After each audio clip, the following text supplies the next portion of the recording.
Hey, what's up travelers? It is Joel back here with another video, but you're catching me at the end of a holiday weekend hike because this weekend is a holiday here in the States. And instead of shooting a regular video, I thought I would share a compilation video of 3 of my favorite pieces of gear that I've reviewed from Amazon this summer. Let's not waste any more time. Let's get to it. Everything's down below in the description, so enjoy. If you're not familiar with this instant cabin system from Fantik Outdoor, I'll just give you a rundown. It's super user-friendly, easy to use, first time out of the bag. All we do is find the poles and spread them out.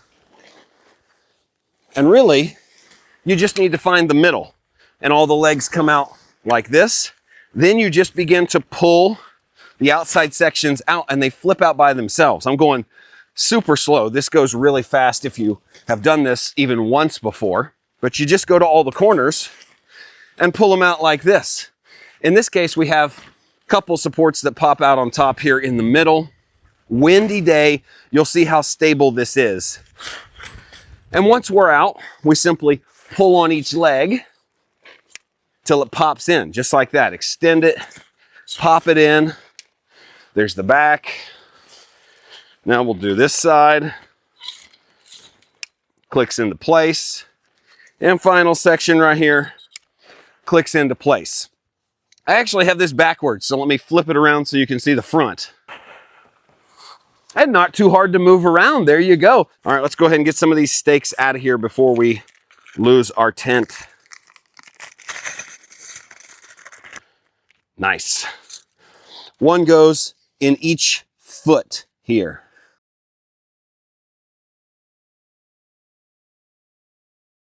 Now we're locked down, and you'll see we also have extra ropes here in case we want to run these guy lines down and tie it down. That's really not necessary most of the time when I'm camping, but we do have a bunch of extra stakes with us. Okay, now that we are set up, let me give you a tour of how we use this tent at the campsite. We'll talk inside, and then we will look around the outside because there's a lot to see on the outside. Obviously, you can see on this right side, we have our camp toilet. Now, there is a specific toilet side and a shower side. This is the shower side because it does have a Velcro flap for the shower or this little zipper hole. I'm not 100% sure what that's for, but I think it could also be used for a shower hose. But this is where we have the toilet. We use a Motowell toilet here. More than enough room for me to set in there and not bump my elbows.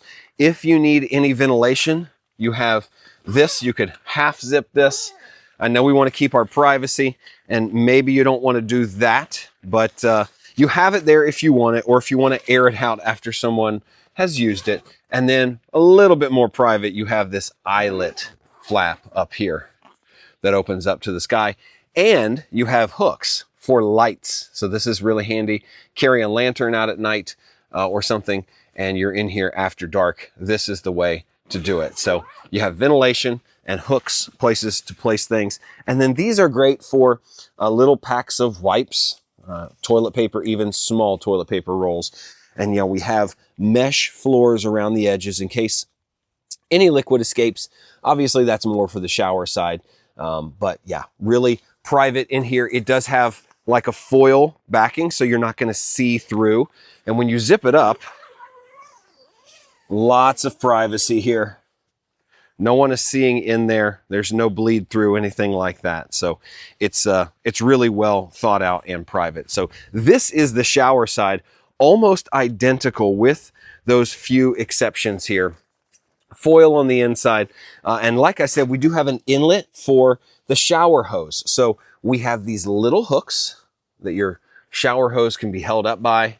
And then up top, we just use this as more of a, this is where you hang it, and you would use this with your hand. So you're holding this. I guess you could rig it up. We use a rinse kit, and that doesn't really work to like rig it up and hold it up there. Some people like to do that. We conserve water by just holding this in our hand and spraying ourselves off with it. But you have the same hooks up there. You have the same ventilation. A little more important when you're taking a hot shower, especially if you have a heater. We do have the same window. Like I said, a zipper there. And of course, the floor and the pockets. And we can zip this up over here, same way, big zipper. And one thing I forgot to mention, I'll open this back up, is that if you so choose, I'm not sure why you would choose this, but if you chose, you could open these up in between and have one large room inside. And so there's a little divider there still, but hey, if you just wanted a large changing area, and then I'll show you around back. We actually have our rinse kit hooked up right here. We fill this with water and it goes right through this little Velcro port here. But you'll just see the outside, really easy to put up, pre-assembled. It's got plenty of supports. Now there is a little like rain fly that goes on the top of this. I normally don't even put that out because we're not that worried about this being watertight. And honestly, with all these windows and stuff closed, we've never really seen it get that wet. So it works really well. And you know, it's meant to have some water in it, but I guess we'll put that rain fly on there so you can see what it looks like on top of that frame. So let's jump back on the tripod and do that real quick. And because we've never used the rain fly before, I didn't realize that they also had these little hangable kind of storage compartments that you could hang inside the walls. One is marked like for laundry. So you take off your old clothes while you're in there, put them in here, laundry basket. This other one has like mesh pockets in there, maybe for shampoo, conditioner, soap. Yeah, so that's what it looks like. These are elastic bands and they just hook into these little hooks here in the corners. And you have a place to hang all your stuff. This makes a lot of sense, especially if you need a place to like keep your clothes dry or something. You could put the laundry. I don't think it's waterproof, but better than throwing your dirty clothes on the floor while you take a shower. That makes a lot of sense. Okay, now the rain fly. Just a simple cover. Maybe a little more difficult with this one because it is a tall tent, but it is smaller. So we're just gonna somehow get this over top. Oh, that was great. That was the luck of the experienced man there. Hooking into these yellow loops. Oh yeah. There's yellow on that side, black on this side. Hooking it up. This never works on the first try, I promise. It is always more difficult than this. But I guess I am just a pro now. Yeah, and there you have it. These corners are a little awkward. I'm not 100% sure how they want you to do that. I guess that kind of makes sense. And then you got to watch these little fronts here. Yeah, they just kind of hook around like that. But it's a really handsome looking rain fly. I guess that really helps. If it is raining, you can open the vent inside here, not get wet, but still have ventilation. Let me bring you up close so you can see that too. Okay, there you see the rain fly on there. And here you can kind of see what I'm talking about with these hooks. Like it's not obvious what we're supposed to do. There is Velcro that goes around this bar that kind of holds it in place, but these kind of search for a place around there. But would be great if it is raining and you are taking a shower, you can still ventilate out the top, or if you were using the toilet, same for that. But really good looking rain cover on top. Took me about 2 minutes to put together, and yeah, a nice add-on. So we've been using the A2 Pro all summer with the rest of our instant tents, and it really fits in with the great Fantik branding, the yellow, the black, the tan. And every campsite we go to, people are always asking, hey, is that your own bathroom? Yeah, it's not only our bathroom, but it is our shower. If you have a composting toilet, or in our case, kind of an electronic toilet that zips your stuff into a bag so you can discard it, this is a perfect situation. You have a rinse kit or some other kind of portable shower.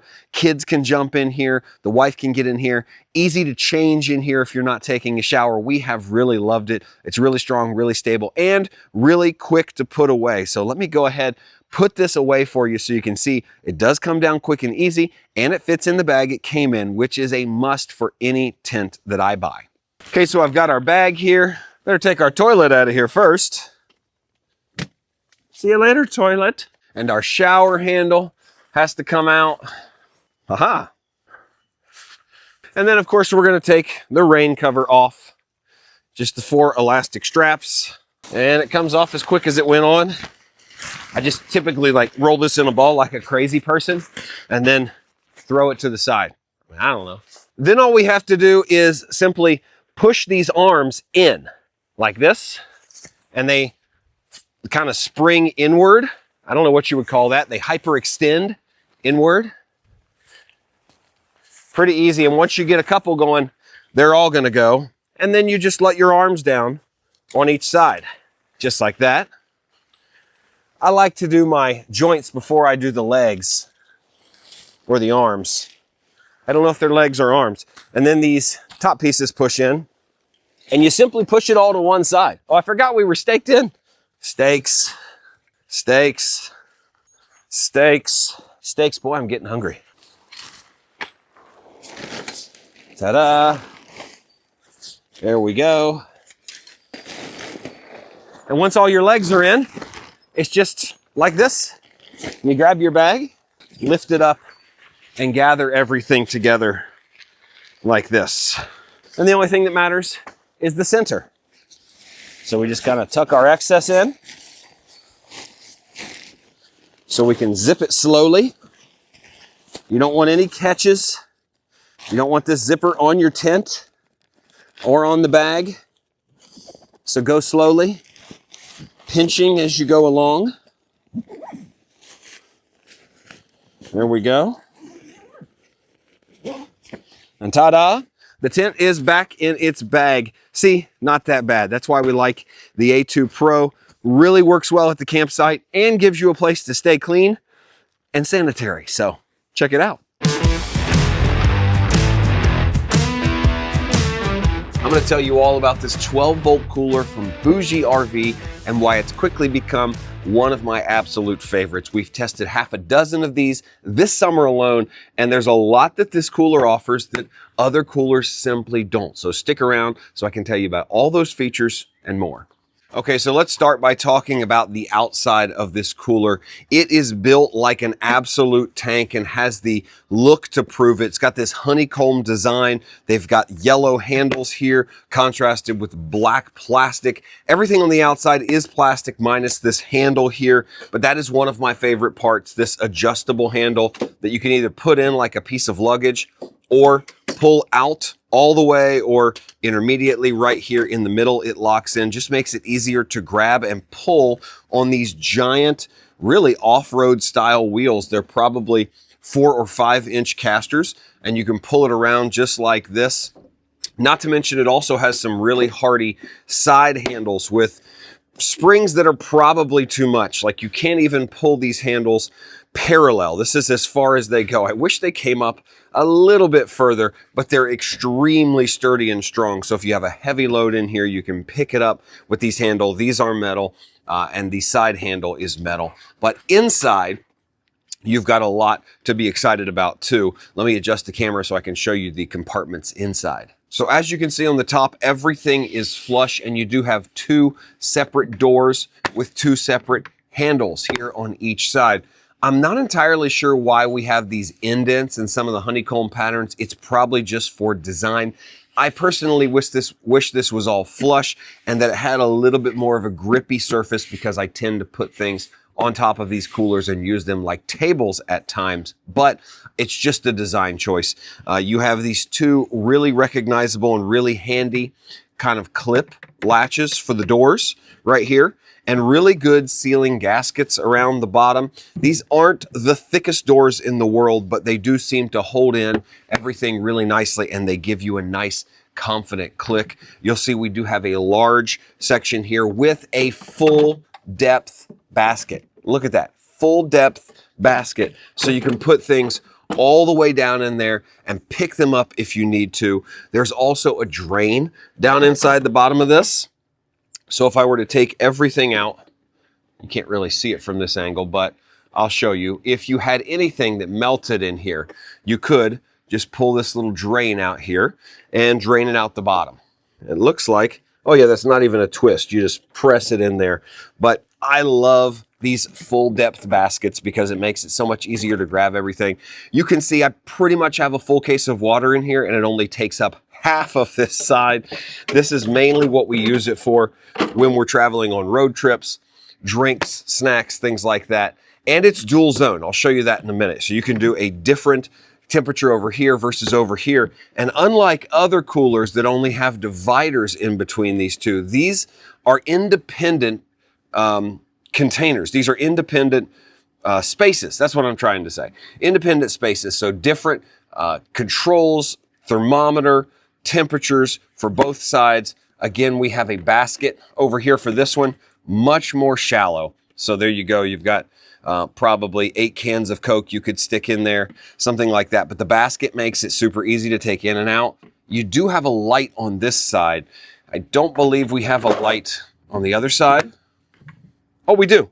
We do have a light over here. So light on both sides and a really, really quiet compressor. So let's flip this over and check out the controls, and I'll show you the Bluetooth app, which is the big reason why I love this cooler.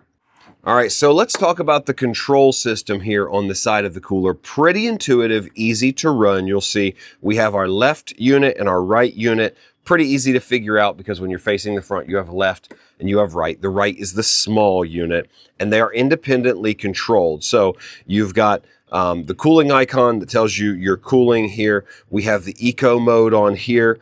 The M, which I believe means it's medium. There is a low, medium, and high setting for strain, I believe, on the battery. And then there is a battery indicated here, or battery indicator here, and obviously plus and minuses for temperature. So if you wanted to manually adjust these settings here, you would simply click settings. You could go from eco to max. So if you were trying to cool up from maybe from 0 to get it down to temp quick, you'd go to max. If you want to change the temperature, you would press this. See, this is flashing here. So now we can adjust the temperature on the left side. I believe, yeah, hit settings while the temperature is flashing. It will go over to the right side. Now you can adjust. Whoop, we switched. See, now we can adjust here for the right side.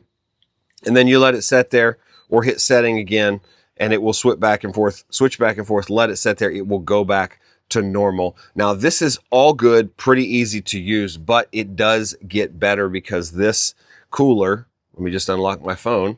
There you go. You can see we have the BougeRV app, and I've already connected this cooler via Bluetooth. So I just click on it now.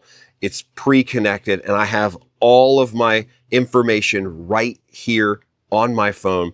Same information, 37, 32 degrees. If I want to change it here, I can change it on the app, and it changes in here. If I wanted to go from, let's say, oh yeah, there we go, out of eco mode to max mode.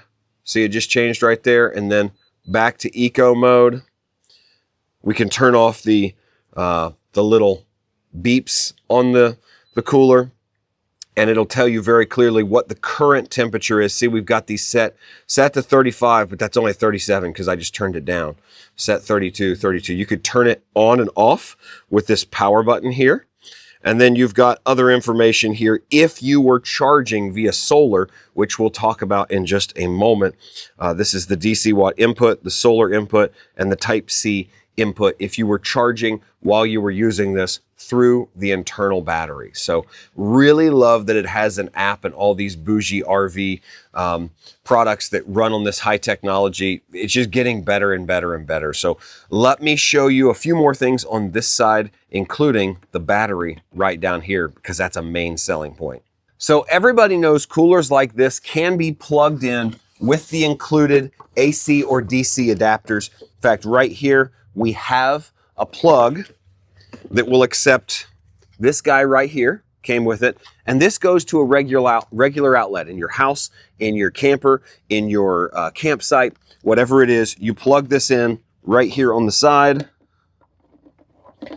and you're good to go. You can charge or even run the cooler off of this. Now, if you wanted to run this off 12 volts, say from your vehicle, which a lot of people do, it does come with a 12 volt adapter. Let me just get this out of here. It does come with a 12 volt adapter as well. So you've got the same input and a 12 volt or the same output from the cooler and a 12-volt input. Plugs in right here, and you can run that to a power bank, to a vehicle, whatever you want. Those two things are pretty normal for 12-volt coolers, but what we're starting to see is internal batteries and high capacity internal batteries.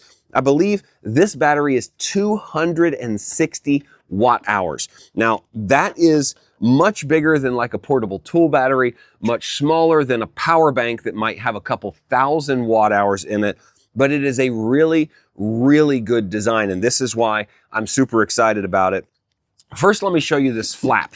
This flap right here gives you access to the battery while it's hooked into the unit for use. So it's waterproof, it's got a gasket around it. You can shut this and use it on battery like we are right now. See, we're still on, we haven't been plugged in since I started this video, and you can pull these guys down right here. See what I mean here? There's a weather strip, and it has labeled Type-C, USB-A, XT60 here, and these are the inputs on the battery. So you can plug in solar right here, input, and charge the battery. You can also plug in here to charge the battery, USB-C, but that is also a USB-C out up to 100 watts, and this is an 18-watt USB-A out in case you wanted to charge anything else. But you have weather stripping here, and everything is kind of contained in that. But if you want to get it out, check out this mounting system. I really love it. We've got our indicator here. We've got all of the things that you need to know or need to use. But watch this. Pull this handle, yeah, and then just click. And this whole battery comes out, just like that. There's your battery. Smart locking system. Goes in here and locks into these pins in the corner. There they are. Super easy. You can pick it up to charge it just like that. And here's what I've done. I've gotten two. That way, I can be running out there on one battery, charging the other. And then when we're ready, when this gets low, I simply pop it out, pop in the new one, connected, click power. We're on, we're kicking, close our door here, and we can take the battery that was just used, go and charge it via USB-C, super simple. And if you want to know how much power you have left, click that button, you're going to get the indicator. You have 5 LED lights, but chargeable via solar. It's got a really cool battery management system on board, in and outs with USB A and C. This is a little, basically a little mini power bank that you can use for any reason, but they go directly into this cooler so that while you're on a road trip, you can have one charging inside the cab while this one is still working in your cooler. You can just leave your cooler in the back of a truck or somewhere you don't have a 12-volt input, and it's really, really smart.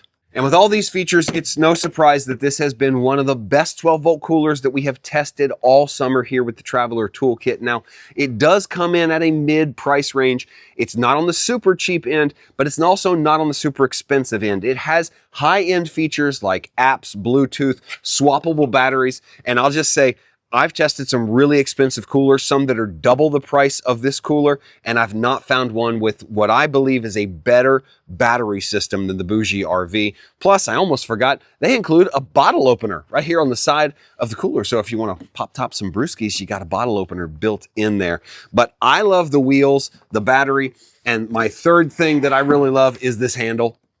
This has been extraordinarily handy to have around, just wheeling this around between the trucks, because these things can get heavy.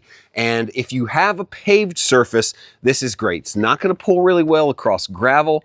Grass, yes, sometimes. My only complaint about it is that I often, when it's in, I want to pull these little tabs to try to get it out. You have to push them in and then pull. That's a little weird, but I like that it locks out in 2 different positions, and it just gives you something easier, if not to just get it in and out of the truck, easier to hang on to. You know, I can grab it, push it in, pull it back, things like that. Easier to pull than just scooting a cooler on its bottom all the way through. So because of that, quiet compressor, batteries, handle, man, there's just so many good things to say about this BougeRV 12-volt cooler. And I think if you're looking for one of these that's going to be really handy, have a lot of the features you need, I would start by looking at this one because it really does fit the bill for so many different people. Got those deep baskets down in there so nothing ever is hard to reach. So check this one out for yourself. I really think you're going to like it. We're going to be testing out this inflatable sleeping pad from Ogery. This is the single-sized model with the manual foot pump. So let's go ahead and get it out of the bag, see how easily it sets up, and see if it's comfortable. Okay, so the instructions state that we simply need to take this out of the bag and open up all of the inlets first to give it an opportunity to absorb some air. It partially self-inflates, and that helps to make the inflation process easier. So you'll see here on the end of the sleeping pad, you have the inflation hole right here, which we're going to open up. And then you have two exhaust holes. These are going to allow air to come out and in. Open these up. And we're simply going to set this down here and allow it to inflate for, I don't know, 5 to 10 minutes. It's really hard to hear, but if you listen carefully, you can hear this sucking air in. Let me get my mic up close. You probably don't hear it, but it is pulling some air in. Okay, so we let this absorb for about 15 minutes, and it is a little bit bigger, but not a lot. I can't hear anything else coming from the pad. So what we're gonna do is we're gonna close these valves on the bottom here. These let air out, and we're gonna use this foot valve here to pump it up. You see it's got kind of a section there that is made for pumping, and as you pump this, it inflates the rest of the mattress. So let's go ahead and check this out. I'll probably time lapse this because I don't anticipate this taking 60 seconds.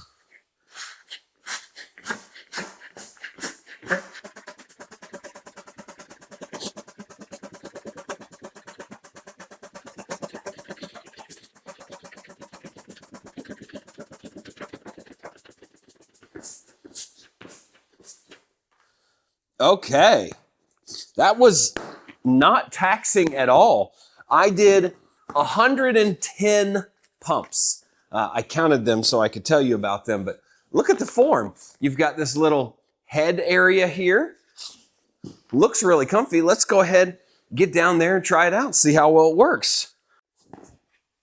Okay, so let's test this out. Well, it's certainly long enough. Not a lot of width here. I'm 6 foot tall. You can see my feet are not hanging off the end here. My head is on this pillow. It's pretty comfortable. I mean, it's like a mixture of air and there's like a memory foam in here, which makes it really comfy. I'm a stomach sleeper though, so let me roll over to my stomach. Oh yeah, this is really not all that bad. I mean, it's a pretty comfortable mattress just because it's not only air, it's not only foam, it's a mixture of the two. But other than not being super wide, which in a sleeping pad, you're just not gonna get all the time. Sometimes things are a little more narrow, they gotta fit in tents, you gotta pack them away with you. But the comfort level is nice, and I do like this kind of headrest here. It's a little elevated, maybe 2 inches elevated off the front, but this holds its form really nice all the way to the edges because it's got foam in here. Reminds me of a much more expensive mattress pad that I have from Exped, and it's a very similar construction. But yeah, I could see spending a couple nights sleeping on the ground on top of this and saving my back. So let's now test the most important part of any sleeping mattress. How well does it pack away, and does it fit back in the bag that it came in? So as you probably noticed at the beginning of the video, I had it in this bag. It does come with this carry bag, and it has a shoulder strap, which is great for just grabbing it and throwing it in a vehicle. It also comes with 2 elastic bands that go around the mattress and help you hold it tight. So we're gonna try to put it back in this bag, see how well it goes. The first step to that process is, of course, opening all these inlets or outlets. There we go. And just for good measure, I don't know if it matters, I'm gonna open the one on top. And the way they suggest putting it away here is by rolling it toward the vents. So For now, I'm just gonna like fold it and push the air that way. Then I'll come back and actually roll it to get it a little tighter. You could put it away like this. I have done that before. You see it does compact pretty quickly and easily. This is not time-lapsed. I'm gonna talk through the whole thing. So I mean, I could pack it away just like this, just to make it a little bit cleaner. Now that I have most of the air out, I am gonna go back and just roll it to make it look nicer for the video. So we're rolling and trying to get any air out along the way, although it doesn't really need much. Getting to the end, you can get that last little bit of air out of there, pull it up, and when you feel like you've got as much as you can out, pull up on it, close these vents. Pull up, close the vents. Now it's locked, completely locked in there. We can take these elastic straps. Don't even really need them. I mean, it's gonna hold its form. There we go. Elastic straps holding it in place. Put it in the bag. I mean, this is way smaller than this bag. Got to get the foot pump in. Throw it in. Cinch it down tight. And there you have the Ogery sleeping pad, all done and packed away. So what do I think of this sleeping pad? Well, I mean, you saw what I thought. It really is easy to inflate. 100 pumps with your foot didn't take me that long. Easy to pack away. It's comfortable. I wish it had a little bit more width. The length is good, but there is a double size that you could buy if you're worried about the width. You could sleep on that by yourself if you wanted to get a little bit more space, or you just want to do the single. Going to save a lot of space in the tent and in the car. So the Ogery Self-Inflating Manual Foot Pump Sleeping Pad. Check it out for yourself. I think you'll really like this one.